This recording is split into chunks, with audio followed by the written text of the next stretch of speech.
بسم اللہ الرحمن الرحیم اللہم صلی علی سیدنا و مولانا محمد مبارک وسلم وصلی علیہ۔ السلام علیکم ناظرین، پروگرام حی علی الفلاح میں ایک مرتبہ پھر خوش آمدید، اور میں ہوں آپ کا میزبان سید زین رضا۔ ناظرین، اس پروگرام کا فارمیٹ آپ کے علم کے اندر ہے۔ آپ ہمیں لائیو کالز کے ذریعے اپنے مسائل سے آگاہ کرتے ہیں اور ہم آپ کو قرآن و سنت کی روشنی کے اندر جوابات پیش کرنے کی سعادت حاصل کرتے ہیں۔ ناظرین، آج کے اس خوبصورت پروگرام کے اندر عنوان ہوگا شب برات کی فضیلت و اہمیت۔ نبی کریم صلی اللہ علیہ وسلم کے اس مہینے کے اندر اللہ تعالیٰ نے ہمیں ایک عظیم الشان رات عطا فرمائی ہے، جسے لیلۃ المغفرہ بھی کہا جاتا ہے، لیلۃ البراءہ بھی کہا جاتا ہے۔ اللہ رب العزت کہ پیارے محبوب صلی اللہ علیہ وآلہ وسلم نے اس رات کی بہت ساری فضیلت بیان فرمائی ہے، اور اسی فضیلت کے حوالے سے آج ہم گفتگو کریں گے اپنے مہمانوں کے ساتھ۔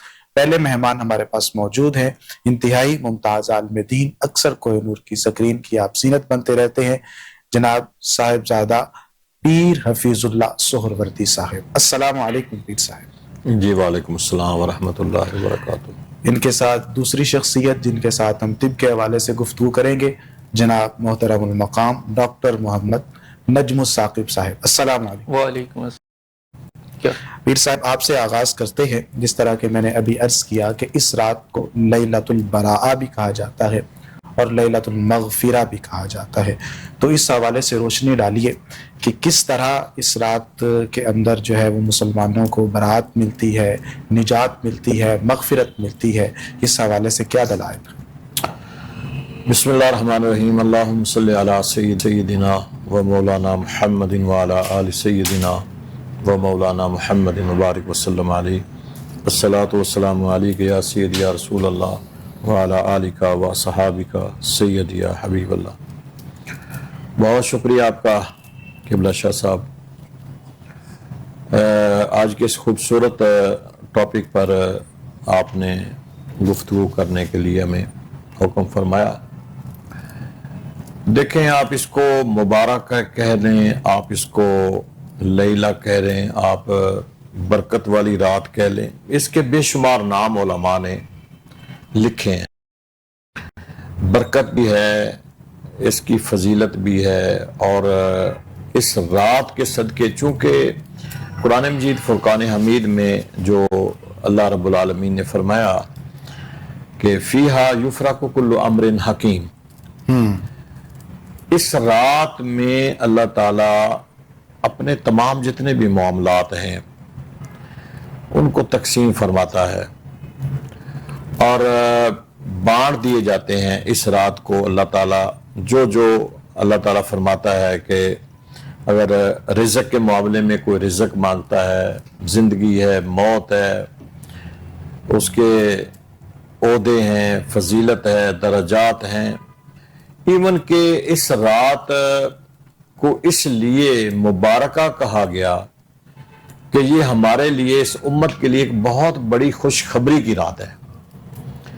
اور روایتوں کے اندر اما جان حضرت عائشہ صدیقہ ام رفیقہ رضی اللہ تعالیٰ عنہ بھی راویہ ہیں، مولا کائنات شیر خدا بھی راوی ہیں، اور بھی بے شمار اصحاب رسول جو ہیں ان سے حدیثیں موجود ہیں کہ اس رات کے، چونکہ شعبان المعظم کی یہ 15 کی رات ہے، 14 کا دن ہے، رات 15 کی ہے، جہاں پورے مہینے کے فضائل حضور علیہ الصلوۃ والسلام نے بیان فرمایا کہ شعبان، رجب اور رمضان مبارک کے درمیان کا مہینہ ہے۔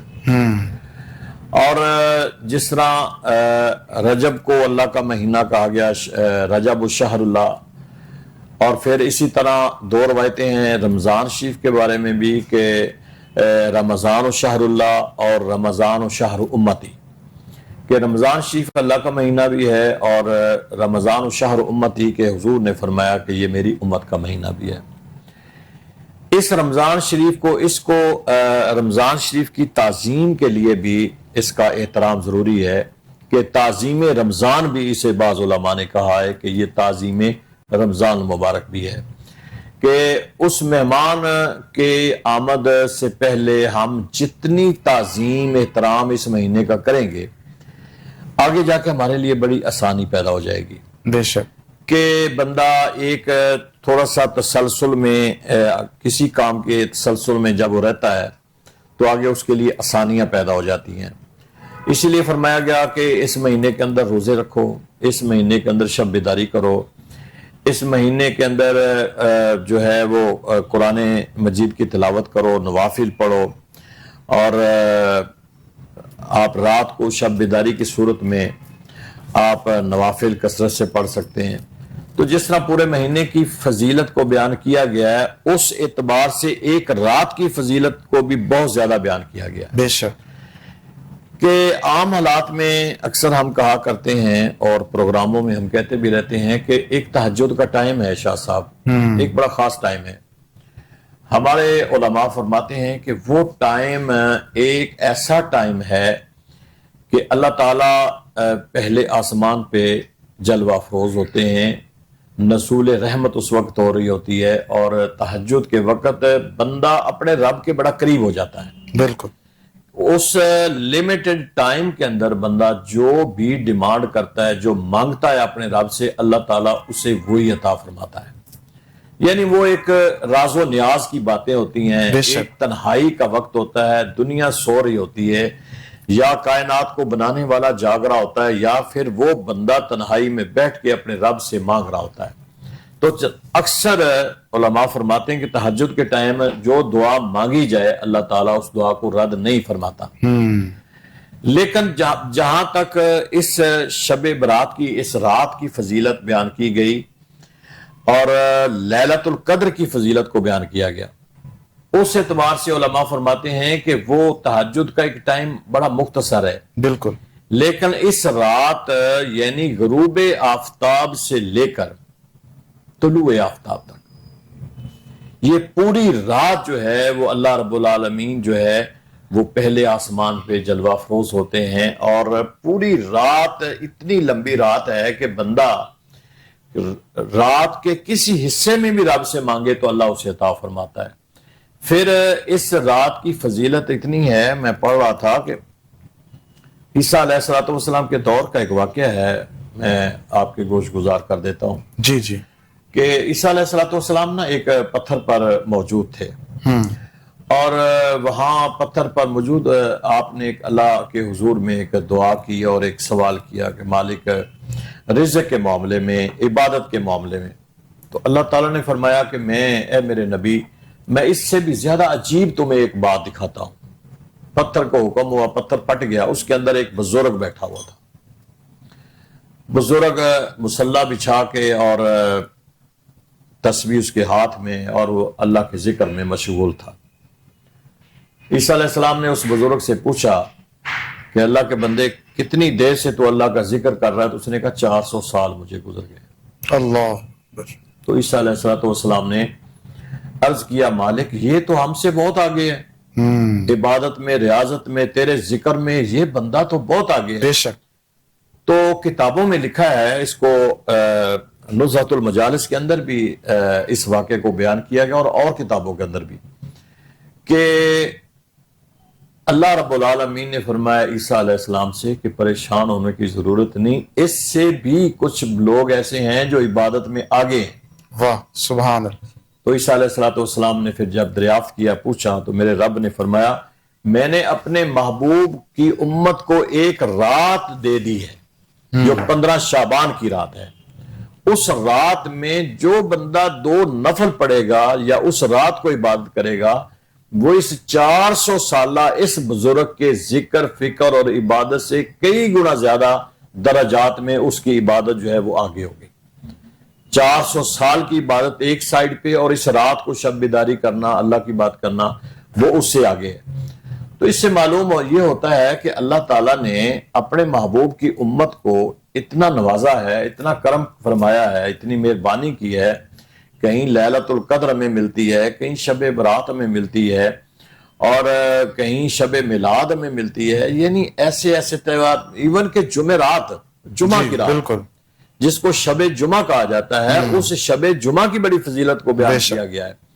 اسی طرح عیدین کی نمازیں ہیں، اسی طرح جمعۃ المبارک ہے، اور جمعۃ المبارک کے دن ایک ساعت ایسی ہے کہ جس ساعت میں بندہ جو بھی اپنے رب سے سوال کرے، اللہ اس ساعت میں اس کو پورا عطا فرما دیتا ہے۔ کیا بات، سبحان اللہ، سبحان اللہ۔ تو اس طرح یہ ہماری جو 15 شعبان کی رات آنے والی ہے، اس مہینے کے فضائل اپنی جگہ پہ، یہ حرمت والا مہینہ ہے، اور وہ رات 15 کی رات جس رات کو شب بیداری کرنا سنت ہے، میرے نبی صلی اللہ تعالی علیہ وسلم نے شب بیداری فرمائی ہے۔ آپ نے بڑا طویل سجدہ فرمایا۔ اما جان حضرت عائشہ صدیقہ رضی اللہ تعالیٰ عنہ فرماتی ہیں کہ حضور نے اتنا لمبا سجدہ فرمایا اور پھر اتنی لمبی دعا مانگی کہ میں نے عرض کیا یا رسول اللہ، یا حبیب اللہ، اتنا طویل سجدہ، آنسو آپ کے اتنے نکلے اور آپ دعا مانگ رہے ہیں۔ تو میرے کریم آقا علیہ الصلوۃ والسلام فرماتے ہیں، عائشہ یہ آج کی رات ایسی رات ہے کہ جو بھی اپنے رب سے مانگیں گے اللہ وہی عطا فرے گا، تو میں تو اپنی امت کے لیے مانگ رہا ہوں۔ یعنی اس سے حضور سرور کائنات صلی اللہ تعالی علیہ وسلم ساری زندگی اس امت کے لیے اپنے رب کی بارگاہ سے مانگتے رہے۔ بے شک، سبحان اللہ۔ اور یہی بات ہے کہ اللہ نے اپنے محبوب سے وعدہ فرمایا کہ محبوب میں تجھے راضی کروں گا، وَلَسَوْفَ يُعْطِيكَ رَبُّكَ فَتَرْضَىٰ، کہ محبوب تمہیں اتنا عطا کر دوں گا، اتنا عطا کر دوں گا کہ تو راضی ہو جائے گا۔ اور حضور علیہ الصلوۃ والسلام فرماتے ہیں کہ میں اس آخری شخص کو بھی جانتا ہوں جس کو جہنم سے نکال کے اللہ تعالیٰ جنت میں بھیج دے گا۔ اور حضور فرماتے ہیں میں اس وقت تک راضی نہیں ہوگا جب تک میرا کلمہ پڑھنے والا ایک بھی جو ہے وہ جہنم میں ہوگا۔ بے شک۔ تو اس سے معلوم ہوتا ہے کہ ہمیں حضور کی سنت پہ عمل کرنا چاہیے، بالکل، شب بیداری کرنا چاہیے، اس مقدس مہینے کا احترام، اس کی تعظیم ہمیں کرنا چاہیے۔ شب بیداری کریں، ہم روزے رکھیں تاکہ آنے والا جو مقدس مہینہ ہے رمضان المبارک کا، ہم اس کی تعظیم کر سکیں۔ بے شک، بے شک۔ ڈاکٹر صاحب بھی ہمارے ساتھ موجود ہیں، نجم الثاقب صاحب۔ اگر ہم دیکھتے ہیں تو سرکار دو عالم صلی اللہ علیہ وسلم نے جو آداب ہمیں بتائے ہیں، آداب زندگی، ان کے اندر بھی ہر ادب کے اندر یا ہر چیز کے اندر ایک میڈیکل حقیقت مخفی نظر آتی ہے۔ تو اس حوالے سے بتائیے گا کہ سرکار کے دور کی جو طب ہے یا سرکار کی جو سنتیں ہیں، سرکار نے جو آداب زندگی بتائے ہیں، ان کے اندر اور آج کی جو میڈیکل لائف ہے، آج کی جو میڈیکل دنیا ہے، اس کے اندر یہ کس قدر مماثلت پائی جاتی ہے، یہ کتنا یہ آپس کے اندر ریلیٹ کرتی ہے؟ جی بہت شکریہ آپ کے اس سوال کا۔ چونکہ میرا تعلق بچوں کے شعبے سے ہے، تو آپ صلی اللہ علیہ وسلم کی ایک پرانی سنت ہے جو 1400 سال پہلے آپ صلی اللہ علیہ وسلم نے ہمیں بتائی، وہ ایک تحنیک ہے جو آج کل ہم اسے چھوڑ چکے ہیں، جسے ہم سادہ الفاظ میں گھٹی کا لفظ بھی دیتے ہیں، یہ گھٹی سے مماثلت رکھتی ہے۔ تب ایک روایت تھی کہ جو بھی بچے پیدا ہوتے تھے، خاص طور پہ نومولود بچے جو وقت سے پہلے پیدا ہوتے تھے، انہیں آپ صلی اللہ علیہ وسلم کی خدمت میں پیش کیا جاتا تھا، اور آپ صلی اللہ علیہ وسلم ایک کھجور کے ٹکڑے کو اپنے منہ میں رکھ کے نرم کرتے تھے، اور اس کے بعد بچے کے منہ میں رکھ کے، یا اس کو جس کو ہم منہ کا اوپر والا سخت حصہ ہوتا ہے اس میں رکھتے تھے۔ تو وہ ایک سنت تھی۔ 1400 سال گزر گئے، کسی کو لوگوں کو یہ عقیدت کے طور پہ لوگ کرتے تھے، سائنس نے اس میں تحقیق کی اور پتہ چلا کہ اس کی وجہ کیا ہے۔ ایسے بچے جو 9 ماہ سے پہلے پیدا ہوتے ہیں، خاص طور پہ 6 ماہ یا 7 ماہ یا 8 ماہ پہ پیدا ہوتے ہیں، ان بچوں میں جو ان کا دماغ ہوتا ہے وہاں پہ شوگر کی مقدار بہت کم ہوتی ہے۔ ایسے بچے اگر ہم انہیں وقتی طور پہ انہیں شوگر نہ پرووائڈ کریں تو بعد میں معذوری کے چانسز بہت زیادہ بڑھ جاتے ہیں۔ تو یہ سنت یہ ثابت کرتی ہے کہ جیسے ہی بچے پیدا ہوتے تھے، اس سنت کے طور پہ گھٹی کے طور پہ کھجور کو ان کے منہ کے ساتھ رکھنا اس چیز میں ان کی شوگر کو بڑھاتا تھا، جو کہ بعد میں اس نومولود بچے کو جو دماغی کمزوری، دماغی پریشانی کی جو اسباب پیدا ہوتے تھے اس سے بھی بچاتا تھا۔ بچے کا دودھ پینے کے جو مسائل پیدا ہوتے تھے وہ بھی ختم ہو جاتے تھے۔ تو یہ سنت ہمیں جو 1400 سال پہلے آپ صلی اللہ علیہ وآلہ وسلم نے دی، آج سائنس سے ثابت کرتی ہے، جسے ہم بھول چکے ہیں، تو اسے ہمیں اپنی زندگی میں اپنانا چاہیے۔ ماشاءاللہ۔ پھر صاحب آپ کی جانب آتا ہوں کہ دیکھیے کہ شب برات کا ذکر جاری و ساری ہے، تو اس رات کو عبادات کے لیے مخصوص کرنا، اور پھر اس پر جو عبادات کی فضیلت بیان کی گئی ہے، ہمیں کچھ روایات ایسی ملتی ہیں کہ جن کے اندر اس رات کے اندر عبادات کرنے کے حوالے سے بتایا گیا ہے، وہ کس حد تک ٹھیک ہیں، اس حوالے سے ہماری رہنمائی فرمائیں۔ دیکھیں شاہ صاحب، مین چیز جو ہے وہ ہے شب بیداری کرنا، رات کو جاگنا۔ اب صاف ظاہر ہے کہ جب ہم ایک سنت پہ عمل کر رہے ہوں گے، اور سنت کیا ہے کہ ہمارے نبی صلی اللہ تعالیٰ علیہ وسلم کا ایک طریقہ ہے۔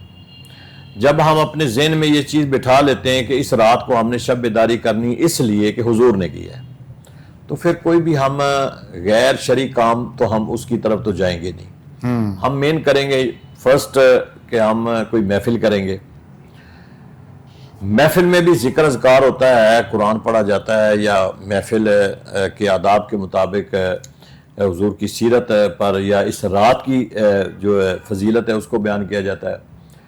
تو ہم محفل کریں گے، ہم نوافل پڑھیں گے، ہم قرآن پڑھیں گے، ایون کہ کل بھی بتایا گیا کہ ہم قبرستان جائیں گے، حضور کی سنت ہے، ہم جتنے لوگ دنیا سے چلے گئے ہیں ہم ان کی بخشش و مغفرت کے لیے دعا مانگیں گے۔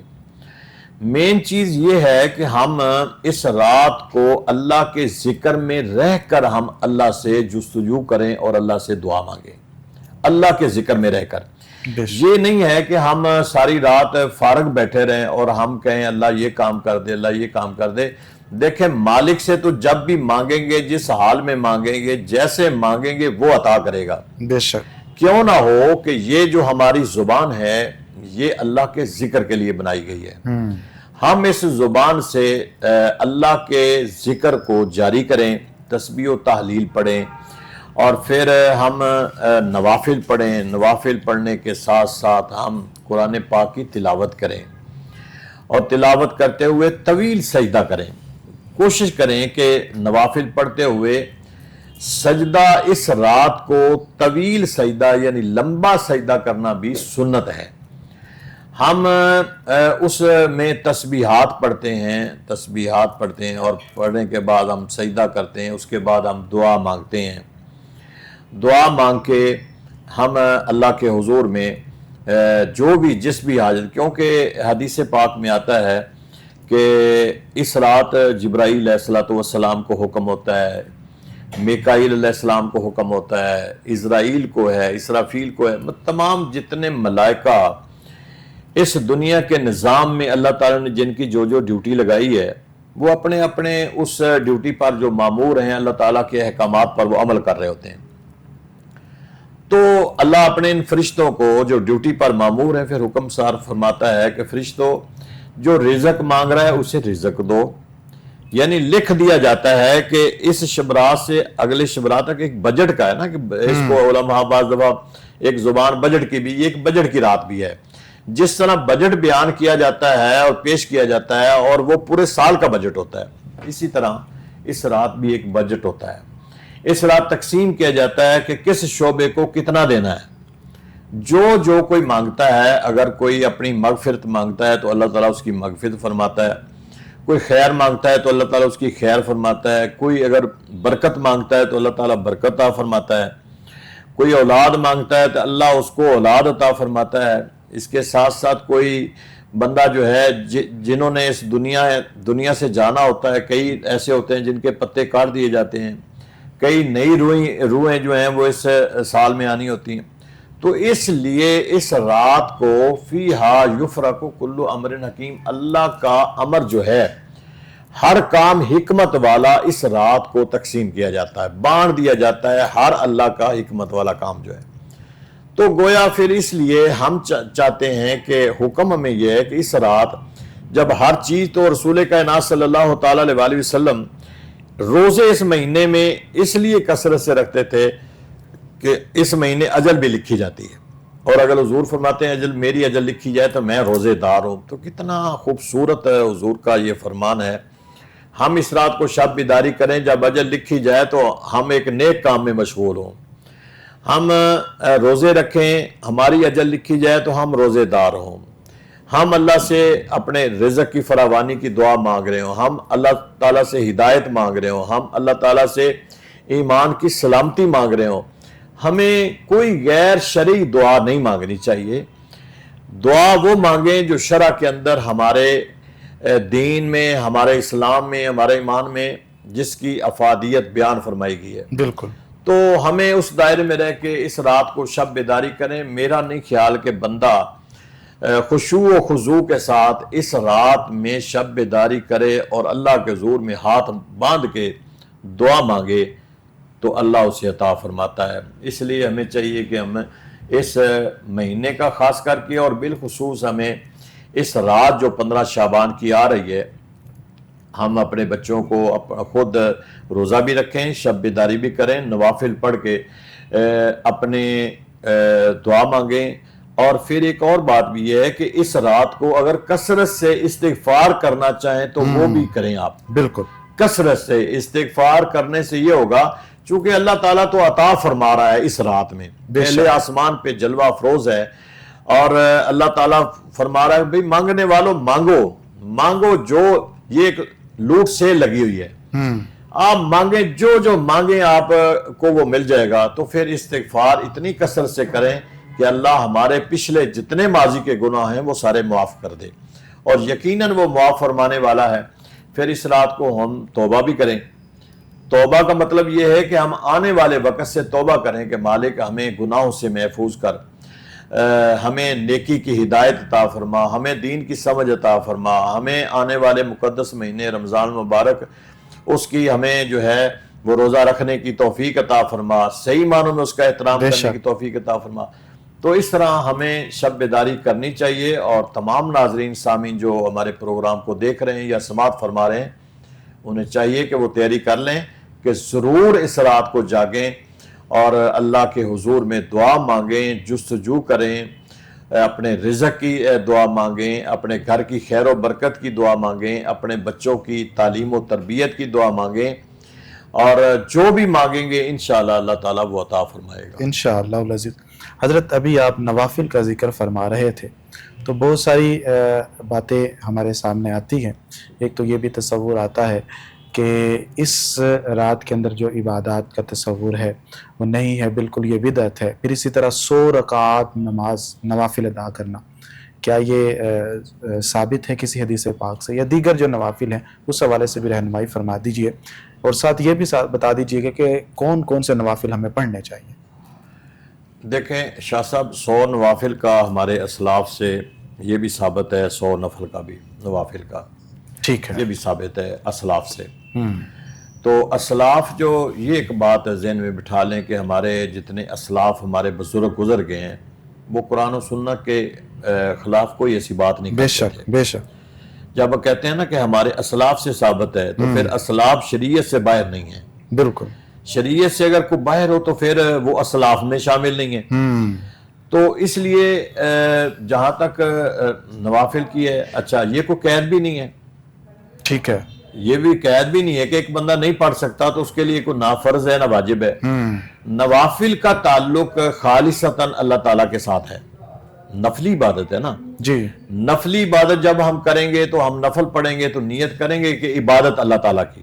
بے شک، اب ہم کسی کو اس کا ثواب دینا چاہتے ہیں، جیسے بعض کتابوں میں وہ 8 نوافل لکھے ہوئے ہیں ایک اسلام کے ساتھ، سیدہ طیبہ فاطمہ الزہرا سلام اللہ علیہ کے اصال کے لیے، تو آپ منسوخ کر سکتے ہیں کہ 2 نفل میں اللہ کی عبادت سمجھ کے کر رہا ہوں، لیکن اس کا میں ثواب فلاں کو دینا چاہتا ہوں۔ بے شک، عبادت نوافل فقط اللہ تعالیٰ کی ہے۔ آپ نے جب نفل پڑھنے تو آپ نے نیت میں کہنا ہے کہ یہ اللہ تعالیٰ کے لیے میں نیت کر رہا ہوں اور اللہ تعالیٰ کی عبادت سمجھ کے میں کر رہا ہوں۔ اس کے بعد اس کا ثواب جس کو دینا چاہیں آپ دے سکتے ہیں۔ نفلی عبادت فرض واجب نہیں ہے، یہ آپ کی ہمت ہے، آپ کی بساط ہے، آپ 2 پڑھ لیں، آپ 4 پڑھ لیں، آپ 100 پڑھ لیں، آپ 200 پڑھ لیں، یہ تو ایک لذت ہے نا، تلذذ ہے نا، بالکل، تو اس تلذذ میں اگر آپ 10 پڑھیں گے تو ہو سکتا ہے آپ کے لذت میں اضافہ ہو جائے، سبحان اللہ، آپ 20 پڑھ لیں، 20 پڑھیں گے تو لذت میں اضافہ ہو جائے گا، آپ 100 پڑھ سکتے ہیں۔ تو جتنی آپ کو لذت ملتی جائے گی نا، آپ اتنا زیادہ وہ کام کرتے جائیں گے۔ جس طرح دروشی پڑھیں تو آپ 10 مرتبہ یا 100 مرتبہ دروشی پڑھنے کے بعد آپ کو اتنا سکون ملتا ہے کہ پھر آپ کا دل کرتا ہے میں پڑھتا جاؤں۔ سبحان اللہ، بے شک، یہ کام کرنے سے ہے، جب تک بندہ اس کام سے باہر ہوتا ہے نا اس کا دل گھبراتا رہتا ہے۔ جیسے ہم قرآن پاک پڑھتے ہیں نا، تراویح میں جب پڑھتے ہیں ہمارے حفاظ پڑھتے ہیں، تو ایسے محسوس ہوتا ہے، ہم بھی سناتے ہیں کہ پتہ نہیں منظر پڑی جائے گی نہیں پڑی جائے گی، لیکن اللہ شاہد ہے کہ شاہ وہ صاحب آپ بھی لطافت ہی حافظ اتنی ہیں ہے کہ سبحان جب اللہ۔ شروع کرتے ہیں نا پتہ جی نہیں وہ لفظ با لفظ ملتے جاتے ہیں، لفظ با لفظ پہلے یہ اندازہ ہی نہیں ہوتا، لیکن پھر ایسے کہ آیت کے ساتھ آیت ملتی ہے، لفظ کے ساتھ لفظ ملتا جاتا ہے، تو ہم منزل پڑھ لیتے ہیں بڑے سکون کے ساتھ۔ تو یہ اللہ تعالیٰ کا ایک بڑا سرکار کا ایک عظیم معجزہ ہے کہ قرآن پاک کا اعجاز بھی ہے کہ یہ پڑھا جاتا ہے۔ تو اسی طرح پابندی نہیں ہے، ٹھیک ہے، عبادت وہ ہے جو آپ جتنی سکون کے ساتھ لذت کے ساتھ کر سکیں وہ کرنی، اور یکسوئی کے ساتھ، یکسوئی کے ساتھ۔ بالکل۔ ڈاکٹر صاحب ہمارے پاس موجود ہیں، ڈاکٹر صاحب کی جانب ہی آتے ہیں۔ سرکار دو عالم صلی اللہ علیہ وسلم کی ایک سنت ہے گٹی دینا، لیکن اس کے بہت سارے فوائد ہیں۔ اسی طرح حضور کی سیرت طیبہ سے اور مزید سنتیں ایسی کون سی ہیں کہ جن کی بنیاد پر ہم کہہ سکتے ہیں کہ حضور کے جو حیات طیبہ ہے، حضور کی جو زندگی ہے، حضور کا جو دور رسالت ہے، اس کے اندر جو چیزیں ہمارے سامنے آتی ہیں وہ بظاہر معمولی سی لگتی ہیں، لیکن ان کے جو فوائد ہیں وہ طبی طور پر بہت زیادہ ہیں۔ اس حوالے سے روشنی ڈالیے۔ جی، اس کے علاوہ ایک تو گھٹی کا کنسیپٹ ہے، اس کے بعد ایک اذان کا ہے۔ اچھا، تو ہم مسلمان، ہمارا ایک عقیدہ ہے کہ ہم اذان بھی دیتے ہیں۔ اس کا سائنٹیفک یہ ہے کہ جب ایک بچہ ہم کوئی بھی پیدا ہوتا ہے اور وہ کرائے نہیں کرتا، جسے فوراً رونا چاہیے، رونے کے بعد اسے ہماری کوشش کی جاتی ہے کہ اگر بچہ فوراً روئے تو ہمارا یہ کنسیپٹ ہوتا ہے کہ ہم اسے کان میں اذان دیں۔ اذان سے یہ ہوگا کیونکہ اسٹیمولیشن ہوگی، بچہ جب روئے گا تو وہ خون کی جو سپلائی ہے، جو مقدار ہے، وہ دماغ کی طرف جائے گی، جس سے بچے کی جتنی خون کی سپلائی اس کے دماغ کی طرف ہوگی وہ اتنا زیادہ اس کی دماغ کی گروتھ ہوگی۔ گروتھ ہونے سے فائدہ یہ ہوتا ہے کہ بعد میں اذان ایک سٹیمولیشن پیدا کرتی ہے بچے میں۔ جب اذان سٹیمولیشن ہوگی تو بچہ روئے گا، رونے سے یہ ہوگا کہ خون کی سپلائی کا دماغ اور پھیپھڑوں میں اور دل میں جاتا ہے۔ ہمارے نومولود جو بچے ہوتے ہیں، ایک خدا کا ایک نظام ہے کہ اکثر بچے ایسے پیدا ہوتے ہیں جن میں دل میں سوراخ ہوتے ہیں۔ جیسے ہی بچہ روئے گا تو خدا کی طرف سے کچھ ایسے کیمیکل ہوتے ہیں جو ریلیز ہوتے ہیں جنہیں ہم پروسٹاگلینڈنز کہتے ہیں۔ اگر یہ ریلیز نہ ہوں تو بچے کے دل میں ہمیشہ کے لیے سوراخ رہ جاتا ہے، جس سے بعد میں بچے کے دل کی بیماریاں بڑھتی ہیں، جسے ہم کنجنٹل ہارٹ ڈیزیز بھی کہتے ہیں۔ تو جب ایک بچے کو سٹیمولیشن ملتی ہے تو پروسٹاگلینڈن کے ریلیز ہونے سے، یہ اس خاص قسم کے جو مادے ہوتے ہیں ان کے ریلیز ہونے سے جو وہ ہارٹ، جو دل میں سوراخ ہوتے ہیں ان کی بندگی ہوتی ہے، وہ بند ہو جاتے ہیں، اور بعد میں یہی چیزیں جا کے بچے کی پیدائش کا جو ان کی میچورٹی ہوتی ہے، ہم کہتے ہیں کہ دل میچور ہونا شروع ہو گیا، جو پیٹنٹ ڈکٹس آرٹیریوسس ایک خاص زبان میں ہم ایک ورڈ یوز کرتے ہیں، جب وہ پروسٹاگلینڈن ریلیز ہوگا تو اسے بند کرے گا۔ یہ ایک اور بھی ہماری طب ہے جو اس وقت کی جاتی تھی یا آج بھی کی جاتی ہے، تو ہمیں اس کا کنسیپٹ پتہ نہیں ہوتا۔ اصل میں وہ خاص الفاظ بچے کو سکون پیدا کرتے ہیں، خون میں اس کی مقدار بڑھتی ہے، اور یہ جا کے چیزیں بعد میں اس کو ہیلپ آؤٹ کرتی ہیں۔ اچھا، اذان کے حوالے سے آپ بتا رہے تھے کہ میڈیکل اس کے اندر بہت سارے فوائد ہیں، جی، تو اذان تقریباً کتنے دورانیے میں دے دینی چاہیے؟ یا بچے کی ولادت ہوتی ہے مثال کے طور پر گھنٹے بعد، 15 منٹ بعد، 2 گھنٹے بعد، 1 دن بعد، یہ بھی ہمیں بتا دیجیے۔ اس کا جو بہتر ہوتا ہے کہ جو ہماری سائنس کہتی ہے کہ ہمیں اسٹیمولیشن ہوتی ہے وہ ایز پاسبل یا ایز ارلی ایز پاسبل ہمیں کرنی چاہیے۔ آپ کا بچہ پیدا ہوتا ہے تو آپ پہلے جو 30 منٹ ہوتے ہیں یا پہلے جو 1 گھنٹہ ہوتا ہے اس میں آپ اگر بچے کو اذان دیتے ہیں یا کان میں اسے اسٹیمولیٹ کریں گے تو جو خاص قسم کے پروسٹاگلینڈن ریلیز ہوں گے وہ جتنا جلدی ریلیز ہوں گے اتنا وہ جلدی اثر کریں گے، کیونکہ جو میچورٹی ہے وہ پہلے 12 گھنٹے میں ہوتی ہے۔ اگر اس 12 گھنٹے میں آپ اذان دیں، بچے کو اسٹیمولیٹ کریں، پروسٹاگلینڈن ریلیز ہوتے ہیں تو وہ بچے کی جو ہارٹ کی جو خاص ویلو ہوتا ہے اس کو میچور کریں گے۔ اگر وہ پری میچور رہ جائے گا تو وہ بعد میں ہمارے پاس کنجنٹل ہارٹ ڈیزیز یا سائنوٹک ہارٹ ڈیزیز کے ساتھ ڈیولپ کرتا ہے۔ تو یہ اس کا کنسیپٹ ہے جس میں یہ چیزیں لوگ کرتے ہیں، اور اس کے بیسک سائنس یہ ہے۔ اس سے ہم یہ بھی کہتے ہیں کہ ہم نے اسٹیمولیٹ کیا بچے کو، اور باقی اس کی بہت سی کازز ہیں جس میں پری میچورٹی کی اور بھی کازز ہوتی ہیں، پر ہماری طرف سے یہ ان کا ہوتا ہے کہ اذان کا یہ فائدہ ہوتا ہے کہ اگر بچہ سٹیمولیٹ ہو رہا ہے تو پروسٹاگلینڈن ریلیز ہوں گے اور بچے کو فائدہ ہوگا۔ کوشش کرنی چاہیے کہ جتنا جلدی ہو سکے ہم بچے کے کان میں اذان دیں، اسے سٹیمولیٹ کریں تاکہ اس کی جو یہ خاص طور کے مادے ہیں وہ ریلیز ہوں اور اس سے تقویت پہنچے، اس کے دماغ کو بھی، دل کو بھی اور پھیپھڑوں کو۔ ماشاءاللہ۔ ناظرین، ایک چیز تو سامنے آتی ہے کہ نبی کریم صلی اللہ علیہ وسلم کی جو سنتیں ہیں ان کے اندر کتنے بڑے اللہ رب العزت نے فوائد رکھے ہوئے ہیں۔ اگر ہماری زندگی سنتوں کے مطابق ہو جائے اور سرکار دو عالم صلی اللہ علیہ وسلم کی حیات طیبہ سے جو چیزیں ثابت ہیں یا ہم مکمل طور پر اتباع رسول کے پیکر بن جائیں، حضور کی مکمل طور پر پیروی کریں، تو ہماری زندگی بیماریوں سے بالکل دور ہو جائے گی اور ایک خوشی کے ساتھ، ایک مسکراہٹ کے ساتھ ہم زندگی گزارتے ہوئے دکھائی دیں گے۔ پھر سب شب برات کے اندر ہم نے بہت ساری ایسی رسومات بھی دیکھی کہ جن کے اندر پٹاخے چلانا، آتش بازی کرنا یا پھر خاص قسم کی لائٹنگ کرنا، تو یہ جو ساری چیزیں ہیں کیا اسلام کے اندر جائز ہیں یا حرام ہیں؟ اس حوالے سے روشنی ڈالیے کہ اسلام ان کو کس نگاہ سے دیکھتا ہے۔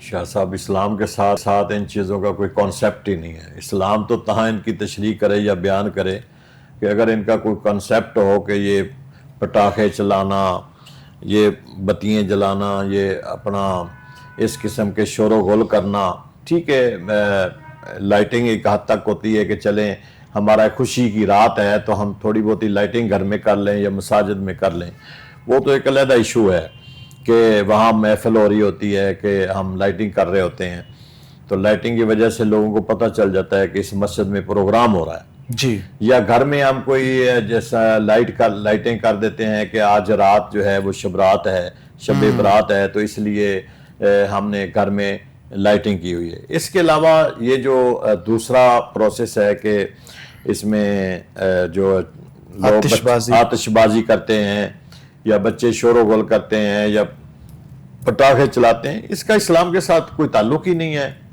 تو جس کا اسلام کے ساتھ کوئی تعلق نہیں ہے، آپ اس کو ایک مطلب ہے کہ ایک برا فعل ہی کہیں گے، اچھا فعل تو ہم کہہ نہیں سکتا۔ ہم تو ہر اس فعل کو اچھا فعل کہیں گے جس کا تعلق اسلام کے ساتھ ہو۔ بالکل۔ ماں باپ کو چاہیے کہ لوگ گھروں میں کچھ بیمار ہوتے ہیں، کچھ عبادت میں مشغول ہوتے ہیں، کہ اپنے بچوں کو خود جو ہے وہ مطلب ہے کہ روکیں۔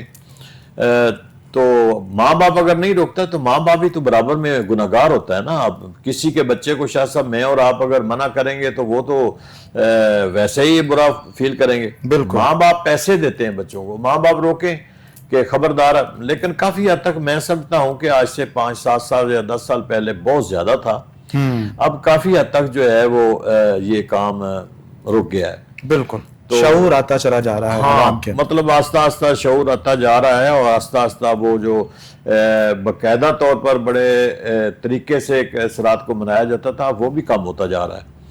تو اس لیے میں یہ سمجھتا ہوں کہ ان چیزوں، جن چیزوں کا وجود نہیں، جیسے کل بھی ایک سوال ہو رہا تھا کہ قبرستان جاتے ہیں، قبرستان جانا سنت ہے اور اس رات کو بھی جانا سنت ہے، لیکن وہاں جا کے آپ دیوے جلا دیں، آپ موم بتیاں جلا دیں، آپ اگربتیاں جلا دیں، ان کا کیا کانسیپٹ ہے؟ ان کا کوئی کانسیپٹ نہیں ہے، ان کا کوئی تعلق نہیں ہے وہ قبرستان اہل قبور کے ساتھ۔ ان چیزوں کا کوئی فائدہ نہیں ہے۔ جس چیز کا اہل قبور کو، قبرستان والوں کو کوئی فائدہ ہی نہیں ہے، آپ وہ کیوں کام کرتے ہیں؟ وہ چاہے عام قبر ہو یا چاہے دربار ہو یا چاہے کوئی کسی بزرگ کا ہو، وہاں جا کے دیوے چلا دینا، کیا فائدہ ہے اس کا؟ موم بتیاں چلا دینا، اگربتی، ان کا کوئی فائدہ نہیں ہے، کوئی اسلام کے اندر کانسیپٹ نہیں ہے، اس کا سختی سے ان کو منع کرنا چاہیے۔ ہاں، جس چیز کا کانسیپٹ ہے، جو بخاری شریف کی ایک حدیث بھی ہے کہ قبرستان جاتے ہیں آپ پھول لے کے جائیں، وہاں قبر کے اوپر ڈال دیں۔ یہ کوئی ایک درخت کی ٹہنی سبز ہے، اس کو توڑیں، اس کے 2 حصے کریں، یا ایک حصہ وہ ٹہنی اس قبر کے اوپر رکھ دیں جا کے۔ اس کے متعلق تو ایک حدیث ہے نا سرکار کی کہ جب تک یہ ٹہنی ہری رہے گی، یہ اللہ کا ذکر کرتی رہے گی، اللہ اس کے عذاب میں تخفیف فرما دے گا۔ جس چیز کا قرآن اور سنت میں کوئی جواز ہے یا کانسیپٹ ہے، اس کو تو آپ کر سکتے ہیں، اور جس چیز کا کوئی جواز ہی نہیں ہے وہ آپ بالکل اس منع کرنا چاہیے، اسے روکنا چاہیے۔ اس کا کوئی فائدہ ہی نہیں ہے، نہ ہمیں فائدہ ہے نہ اس صاحب مزار کو فائدہ ہے۔ بالکل بالکل۔ حضرت یہ بھی بتائیے گا کہ اس رات جو لنگر کا اہتمام کیا جاتا ہے، بالخصوص حلوہ ہے یا کوئی اور چیز ہے، تو اسے تقسیم کرنا کیا یہ سنت میں آتا ہے یا یہ ایک محض رسم بن چکی ہے یا ایک ثقافت بن چکی ہے؟ نہیں قبلہ شاہ صاحب، یہ رسم کوئی نہیں ہے، یہ خیرات میں آتا ہے۔ اچھا، آپ لنگر پکا کے آپ لوگوں میں تقسیم کریں، یہ خیرات ہے، اور خیرات ہمارے بزرگوں کی چلتی رہی ہے، ہمارے اسلاف میں دسترخوانوں پہ یہ چلتی رہی ہے۔ جس طرح آپ دسترخوان بچھا دیتے ہیں اور لوگوں کو بلا کے کہتے ہیں کہ آئیں بھی ہمارے دسترخوان پہ بیٹھ کے کھانا کھائیں، اس کو بالکل رسم نہ سمجھیں۔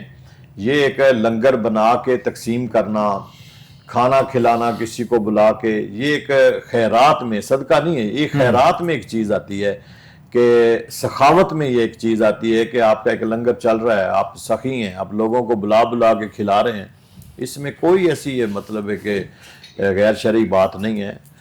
دوسری تیسری بات یہ ہے کہ شاہ صاحب نیت پر بھی ڈیپینڈ کرتا ہے کہ آپ کی نیت کیا ہے۔ انما الاعمال بالنیات، سارا اعمال کا دار و مدار تو نیت پر چلتا ہے۔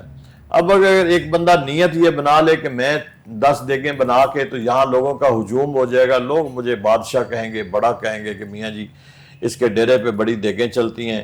اگر اس کی نیت یہ ہے بڑا ہونے کے لیے، تو پھر اللہ تعالیٰ اس کی نیت کو دیکھ رہا ہے، اور اگر اس کی نیت ٹھیک ہے کہ میں خیرات سخاوت کر رہا ہوں، تو سخاوت میں تو ہمارے نبی صلی اللہ تعالیٰ علیہ وسلم فرسٹ پرائورٹی پہ ہیں، نمبر 1 پہ ہیں۔ جتنے آپ سخی تھے کہ جو بھی آپ کی بارگاہ میں آیا وہ خالی گیا ہی نہیں ہے، آپ نے اس کو خالی بھیجا ہی نہیں ہے۔ تو ہم تو حضور کی اس سخاوت پہ، اس سنت پہ عمل کرتے ہوئے اگر ہم بھی جو گھر میں آئے اسے دیں اور سخاوت کریں اور لوگوں کو کھانا کھلائیں، تو یہ ایک سنت ہے۔ ماشاء اللہ، ماشاء اللہ۔ ڈاکٹر صاحب، جس طرح کہ ابھی آپ بتا رہے تھے نبی پاک صلی اللہ علیہ وسلم کی سنتوں کا ذکر کیا، مزید اس حوالے سے بتائیے گا کہ ایک بچے کی جو پرورش ہے یا بچے کی جو نشو و نما ہے، اس کے لیے ہمیں کون کون سی چیزیں اختیار کرنی چاہیے تاکہ وہ بچہ اچھے انداز کے اندر پرورش پا سکے، بڑا ہو اور ایک صحت مند انسان ان فیوچر بن سکے؟ بہت شکریہ۔ سب سے آپ نے بہت اچھا سوال کیا ہے۔ اس میں سب سے بڑی بات جو آج کل ہم اپنی او پی ڈی میں، ہم اپنے انڈور میں جو سب سے زیادہ بچے دیکھ رہے ہیں، جو مسائل ہمارے پاس ان بچوں کے ساتھ آتے ہیں، وہ پھیپھڑوں کی بیماریاں، بچوں کا دست کے ساتھ ان کی اموات کا ہونا، بچوں کی نشو و نما کا صحیح نہ ہونا، وزن کا نہ بڑھنا، یہ بہت زیادہ وزن کا بڑھنا ہے۔ جب اس پہ تحقیق ہوئی، ان سے سوالات پوچھے جاتے ہیں، تو ماؤں سے پتہ چلتا ہے کہ وہ بچوں کو فیڈر والا یا فیڈر کے ساتھ دودھ پلاتے ہیں یا ڈبے والا دودھ پلاتی ہیں۔ اس میں ہمارے پاس بہت سی کمپنیاں ہیں جو اس چیز کو جسٹیفائی کرنے کی کوشش کرتی ہیں، پر جو ہماری میڈیکل سائنس کہتی ہے کہ ماں کے دودھ جیسی غذا بچے کے لیے اور کوئی نہیں ہے، اس کا نیم البدل ہی نہیں ہے۔ اللہ نے قرآن میں بھی فرمایا ہے اور حدیث میں بھی ہے کہ آپ صلی اللہ علیہ وسلم کا فرمان ہے کہ مائیں اپنے بچوں کو 2 سال تک دودھ پلائیں۔ جو جب بچہ پیدا ہوتا ہے تو ہماری میڈیکل سائنس کہتی ہے کہ پہلے 30 منٹ کے اندر آپ نے بچے کو ماں کا دودھ دینا ہے۔ اگر ماں وہ دودھ دے گی تو بچہ 2 سال تک اور آنے والے وقت میں بھی بہت بڑی بیماریوں سے محفوظ رہے گا، جس میں سب سے بڑی بیماریاں بچوں کا دست کا لگنا، بار بار بچوں کو نمونیا کا ہونا، اور اس طرح کے جو خون کے کچھ کینسر ہوتے ہیں جو اس سے ریلیٹڈ ہوتے ہیں۔ ماں کا جو پہلا دودھ ہوتا ہے وہ بچے کے لیے بالکل آپ یہ کہہ لیں کہ اس کا نیم البدل ہی نہیں ہے، وہ ایک ہیرے کی طرح ہے کہ آپ اگر ایک بچے کو دنیا کے آب حیات دے رہے ہیں تو وہ ماں کا دودھ ہے۔ اگر آپ اسے ڈبے پہ لگائیں گے اس سے 2 نقصانات ہوں گے۔ ایک تو بچہ مختلف بیماریوں کا شکار رہے گا، اس کے وزن کے مسائل پیدا ہوں گے، اس کی امیونٹی ویک ہو جائے گی، بار بار اس کو انفیکشنز ہوں گے، آپ ہسپتال کے داخلے، اس کے خرچے یہ بڑھیں گے۔ دوسرا، ہر مہینے اگر ایک بچہ اگر آپ اسے ڈبے کا دودھ پلاتے ہیں تو آپ کو 20 سے 25 ہزار کا خرچ آتا ہے۔ تو خدا کی سنت 1400 سال پہلے آپ صلی اللہ علیہ وسلم یہ فرما کے چلے گئے کہ اب مائیں 2 سال تک اپنے بچوں کو دودھ پلائیں۔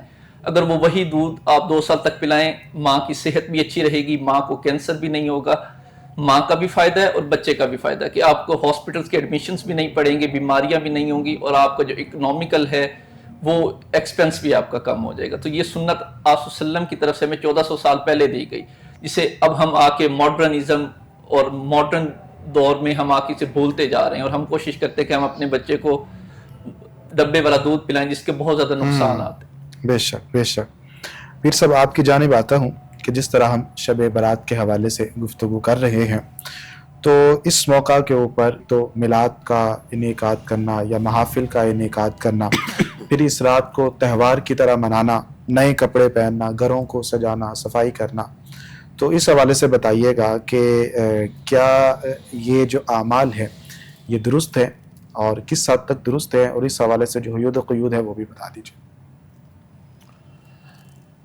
سوال کیا کیا آپ نے؟ سوال کہ اس رات کو بطور تہوار منانا اور گھروں کو سجانا، صاف کرنا، ٹھیک ہے، پھر نئے کپڑے پہننا، تو یہ ساری چیزیں جو ہیں وہ کس زمرے میں آتی ہیں؟ دیکھیں شاہ صاحب، اسلام کے اندر صفائی کو ویسے ہی پسند کیا گیا، الطہور شطر الایمان، کہ صفائی ویسے ہی ایمان میں سے ہے، ایمان کا حصہ ہے صفائی۔ تہوار ہو یا نہ ہو، انسان اور بالخصوص مسلمان اس کو صاف ستھرا رہنا چاہیے۔ اب رہا سوال آپ کا کہ دیکھیں نا، جمعے والے دن صاف ستھرا غسل کرنا، صاف ستھرا لباس پہننا، اس کے علاوہ تیل لگانا، سرما لگانا، مطلب مسواک کرنا، خوشبو لگانا، یہ سنتے ہیں۔ اسی طرح آپ جب اللہ کے اس رات کو آپ نے شب بیداری کرنی ہے، دیکھیں یہ تہوار، یہ کوئی عام تہوار نہیں ہے، یہ مسلمانوں کے لیے خاص تہوار ہے۔ دیکھیں نا، ایک سال کے بعد جب ہمارا ایک بجٹ آتا ہے تو جتنے بھی گورنمنٹ سرونٹ ہیں، ملازمین ہیں، وہ بڑی انتظار میں رہتے ہیں کہ بجٹ آنے والا، ہمیں کچھ نہ کچھ ملے گا۔ اسی طرح جو تاجر حضرات ہیں وہ بھی انتظار میں رہتے ہیں کہ ہمیں کچھ نہ کچھ ریلیف ملے گا، گورنمنٹ کچھ ٹیکسز کم کرے گی، کچھ مطلب اس طرح کر کے ہمیں ریلیف ملے گا۔ ہر ایک بندہ جو ہے وہ بجٹ کی انتظار کرتا ہے۔ اسی طرح یہ ہماری بجٹ کی ایک رات ہے، ہمارا یہ تہوار نہیں ہے، ہمارا یہ بڑا خاص پروگرام ہے، اور اس رات کو اللہ سے ہم نے سب کچھ اپنے رب سے مانگنا ہے، سب کچھ۔ بے شک۔ اور مانگنا کیسے ہے؟ ہم نے کہنا ہے کہ مالک، ہم تیرے محبوب کا کلمہ پڑھتے ہیں، ہم تیرے محبوب کے غلام ہیں، ادنا سے امتی ہیں، مالک تو جو اپنے محبوب سے وعدہ فرمایا ہوا ہے، ہم اسی وعدے کے مطابق تجھ سے مانگ رہے ہیں، ہمیں عطا فرما دے۔ تو جب اللہ رب العالمین نے، حدیثوں میں بات موجود ہے کہ جب رب واضح طور پر بار بار پکار کے آواز دے دے کے بلا رہا ہے کہ آؤ بھئی مانگو، جو مانگنا چاہتے ہو میں تمہیں وہی عطا کروں گا، تو پھر ہمیں مانگنا چاہیے۔ ہمیں مانگنے میں کیا ہے؟ تو اس کا مطلب یہ ہے کہ جس رات اللہ پہلے آسمان پہ جلوہ افروز ہے اور پکار کر تمہیں بلا رہا ہے، پھر وہ تہوار نہ رہا، پھر وہ کوئی عام رات نہ رہی، وہ تو ایک خاص رات ہے نا۔ جس طرح لیلۃ القدر ہے کہ اس لیلۃ القدر میں اللہ تعالیٰ نے اس کی اتنی فضیلت بڑھا دی، انا انزلنا فی لیلۃ القدر وما ادراک ما لیلۃ القدر لیلۃ القدر خیر من الف شہر، یعنی 1000 مہینوں سے اس رات کو بہتر بنا دیا۔ 1000 مہینوں سے، تو تہوار تو نہ رہا۔ جو 1000 مہینوں سے بہتر رات ہے، وہ رات کوئی عام نہیں ہے، اس رات کو تو وہ تو مانگنے والی رات ہے، اللہ سے لینے والی رات۔ اسی طرح شب برات ہے کہ اس رات کو بھی خالق نے اور ہمارے نبی صلی اللہ تعالی علیہ وسلم نے شب بیداری فرمائی، آپ نے طویل سجدہ فرمایا، آپ نے اللہ سے مانگا، اپنی امت کے لیے مانگا، اور بے شمار مانگا، بے حساب مانگا۔ ہمیں اس سنت میں رہ کے آج رات کو، جب رات ہماری آئے 15 کی، تو ہمیں شب بیداری کرنا چاہیے۔ اور خوبصورت دیکھیں نا، پھر اس سوال کے مطابق کہ ہم جب اللہ کے حضور میں پیش ہو، ہم نے کسی دفتر جانا ہو تو صبح بڑا نہا دھو کے صاف ستھرا لباس پہن کے ٹینشن ہو کے جاتے ہیں، کیا ہے کہ ہم نے آج کسی ڈائریکٹر صاحب سے ملاقات کرنی ہے۔ تو ہم اس رات کو پتہ ہے کس کے سامنے پیش ہونا ہے؟ الیس اللہ باحکم الحاکمین، اللہ کہ جو تمام حاکموں کے اوپر حاکم ہے، ہم نے اس کی بارگاہ میں پیش ہونا ہے۔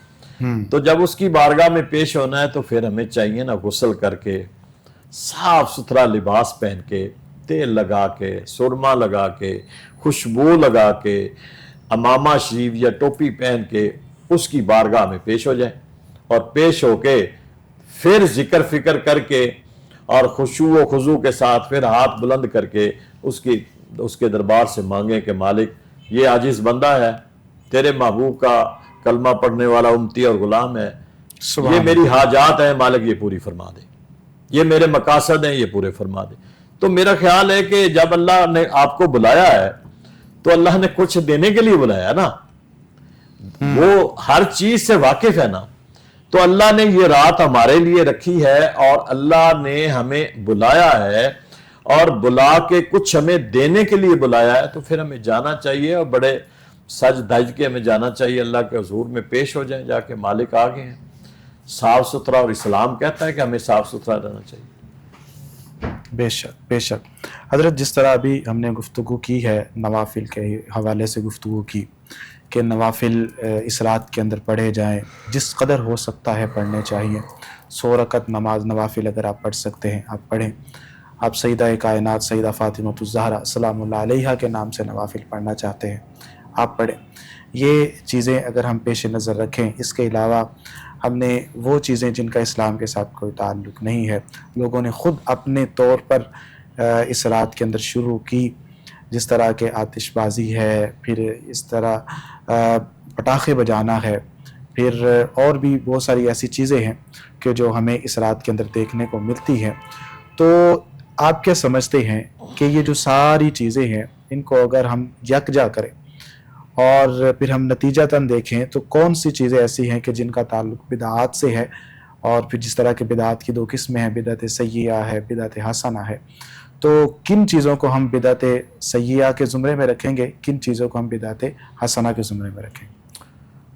حضرت یہ جو آتش بازی اور پٹاخے کی آپ بات کر رہے ہیں نا، یہ تو کسی بدعت میں بھی نہیں آتی. اچھا. جب ان کا کوئی وجود ہی نہیں ہے، ان کا کوئی وجود ہی نہیں ہے. آپ نے یہ کام نظام کرنا ہے، شادیوں پہ تھوڑا کر لیتے ہیں، یہ بسنت آ رہی ہے اس پہ آپ اپنا شوق پورا کر لیں.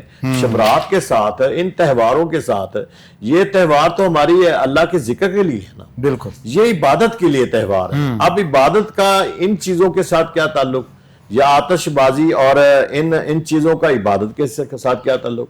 یہ آپ بدعت سیئہ اور بدعت حسنہ تو اس میں یہ آتی نہیں ہے چیزیں کہ ہم یہ بدعت کر.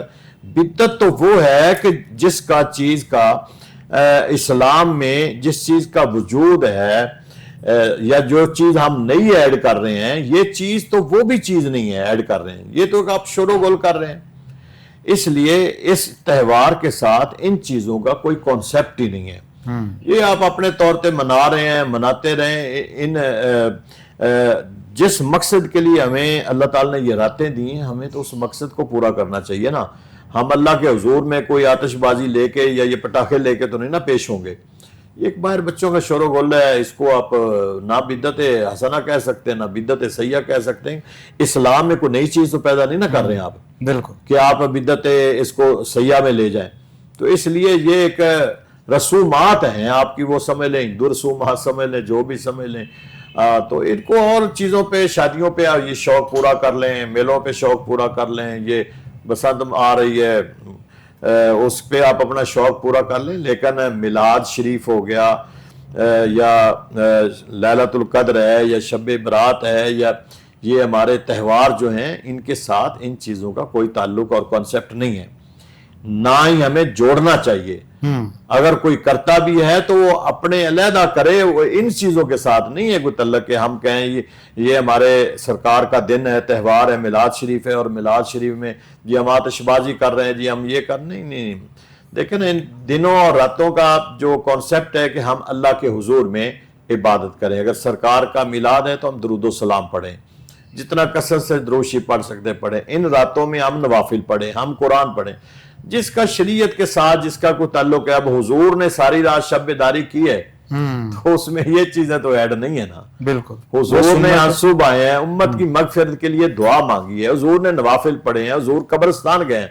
قبرستان جا کے کر لیں آتش بازی اگر کسی کو شوق ہے تو، وہاں چونکہ پڑے ہوتے ہیں آپ کے، تو اس لیے ان کا کوئی تعلق نہیں ہے. قبرستان بھی جانا ہے ہم نے تو ہم نے ان کی بخشش و مغفرت کے لیے دعا مانگنی ہے. تو اس لیے ان چیزوں کا کوئی تعلق نہیں ہے. بالکل، اسلام اس حوالے سے منع کرتا نہیں ہے. جی بالکل منع کرتا ہے، بالکل اسلام کے ساتھ ان چیزوں کا کوئی تعلق نہیں ہے. تو یہ جو ایسا کرتے ہیں پھر ان کا انجام کیا ہوگا؟ انجام حضرت اب ان کی نیت پہ ہے کہ وہ کیوں کر رہے ہیں. اگر بچے کر رہے ہیں تو بچوں کو سمجھ نہیں ہے، ان کو سمجھانا چاہیے. اگر بڑے کر رہے ہیں تو کیا وہ جان بوجھ کے کر رہے ہیں یا وہ اسلام میں ملاوٹ کر رہے ہیں؟ دیکھیں نا جی۔ کئی پہلو آ جاتے ہیں. اگر تو وہ سمجھتے ہیں کہ یہ اسلام میں ملاوٹ کر رہے ہیں، ان چیزوں کو ایڈ کر رہے ہیں اسلام میں، تو پھر سخت گناہ گار ہیں. اگر انہیں بھی سمجھ نہیں ہے اور وہ کر رہے ہیں تو انہیں سمجھانا چاہیے. بچے بے سمجھ ہیں، انہیں سمجھانا چاہیے. ان بچوں کو کہیں کہ بیٹا یہ رات اس مقصد کے لیے بنائی گئی ہے. تو ماں باپ کا کلکم رائم و کلکم مسئول عن رعیتہ، ہر ایک سے اس کی رعیت کے بارے میں پوچھا جائے گا، سوال کیا جائے گا. ماں باپ سے پوچھا جائے گا بچوں کے بارے میں، حاکم وقت سے اس کی رعایت کے بارے میں پوچھا جائے گا. تو یہ سوال ہے، اس کی نیت پہ ڈیپینڈ کر رہا ہے کہ اس کو ان چیزوں کی سمجھ بھی ہے کہ نہیں ہے. اگر نہیں ہے تو سمجھا دینا چاہیے انہیں. ماشاءاللہ ماشاءاللہ. پیر صاحب آپ تشریف فرما ہوئے، آپ کا صمیم قلب سے شکریہ ادا کرتے ہیں. بڑی ہی اچھی آپ نے گفتگو فرمائی اور بہت ساری ایسی چیزیں جو عوام کو نہ ضروری تھی آپ نے اس حوالے سے ہماری رہنمائی فرمائی، ہمیں ہم بتایا. ان چیزوں کو اکثر منع کرتے رہتے ہیں بالکل، لیکن دوسرے بالکل. پھر ہمارے اوپر مدعا ڈالتے رہتے ہیں. اللہ تعالیٰ سب کو ہدایت عطا فرمائے. ڈاکٹر صاحب آپ تشریف لائے، آپ کا بھی میں صمیم قلب سے شکریہ ادا کرتا ہوں. ناظرین ہم جا رہے ہیں اختتام کی جانب. انشاءاللہ العزیز ملاقات ہوگی اگلے پروگرام کے اندر. اپنے میزبان سید زین الرضا کو اجازت دیجیے. اللہ حافظ. بسم اللہ الرحمن الرحیم. اللہم صلی علی سیدنا و مولانا محمد وعلی آل سیدنا و مولانا محمد وبارک وسلم علیہ. اللہم ربنا آتنا فی الدنیا حسنہ وفی الآخرۃ حسنہ وقنا عذاب النار. پروردگار عالم ہماری دعاؤں کو اپنی بارگاہ میں قبول فرما. جو ہم کہتے ہیں، جو سنتے ہیں، اس پر عمل کی توفیق عطا فرما. حضور کی شریعت کے مطابق ہم سب کو زندگی گزارنے کی توفیق عطا فرما. پروردگار عالم بیماروں کو صحت اور تندرستی عطا فرما. ہمارا جانا آنا، جانا اٹھنا بیٹھنا اس پروگرام میں فقط تیری رضا کے لیے، امت کی فلاح کے لیے ہے. اس کو قبول فرما. آمین. پروردگار عالم جو ہمارے بہن بھائی بڑے دنیا سے چلے گئے، سب کی بخشش و مغفرت فرما. آمین. یا اللہ یہ مقدس مہینے ہمارے لیے صحیح معنوں میں فضل اور کرم فرما. آمین. آنے والے مہینے کی تعظیم کی توفیق عطا فرما. پروردگار عالم پاکستان کی خیر فرما. پاکستان کو نیک صالح قیادت عطا فرما. آمین. پوری امت کی خیر فرما. مسلمانوں میں اتفاق و اتحاد فرما. آمین. وصلی اللہ تعالی علی رسولہ الکریم وعلی آلہ و اصحابہ اجمعین برحمتک یا ارحم